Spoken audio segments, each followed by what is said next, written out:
কেন বাংলায় টিএমসি যেভাবে মানুষের অধিকারকে হরণ করেছে, সাংবিধানিক যে অধিকার, আর দেশ জুড়ে বিজেপি তো পুরো দেশটাকে শেষ করেছে মানুষ সহ। আর আজকে বাকি রইল বামফ্রন্টের কথা। এখন বামফ্রন্ট আমাদের এখানে আজকে দেখে আশ্চর্য হয়ে গেলাম, ওই যে জোট হয় না আইএসএফের সাথে, কেন আমি তো ব্যাপারটা ভাবছিলাম যে কেন হলো না, মাত্র সামান্য 6টা সিটের ব্যাপার কেন দিল না। তা আজকে দেখে মানে বুঝতে পারলাম আসল রহস্যটা। দেখছি টিএমসি আর বামফ্রন্ট একসাথে বসে আছে। তো সেই জায়গাতে আমার ধারণা যে এরা ভেতরে ভেতরে কিছু একটা মনে হয় সেটিং করছে। কেন আইএসএফ উঠুক এটা কেউ চাইছে না, কারণ আইএসএফ তো সর্বধর্মের মানুষের এক। ডক্টর বাবা সাহেব আম্বেদকর যেভাবে মানুষকে সংবিধানের অধিকার দিয়েছে, আমার আইএসএফের লক্ষ্য সেই অধিকারটাকে মানুষের কাছে বুঝিয়ে দেওয়া।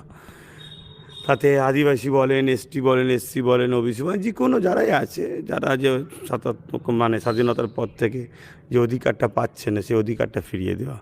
তো সেই জায়গায় আমার যারা ভালোবাসার মানুষ আছে, আমি আশা রাখবো তারা যেন বামকেও যেন ভোট না দেয়। তাহলে কোথায় কি করবে? দেখুন, যেখানে নেই সেখানে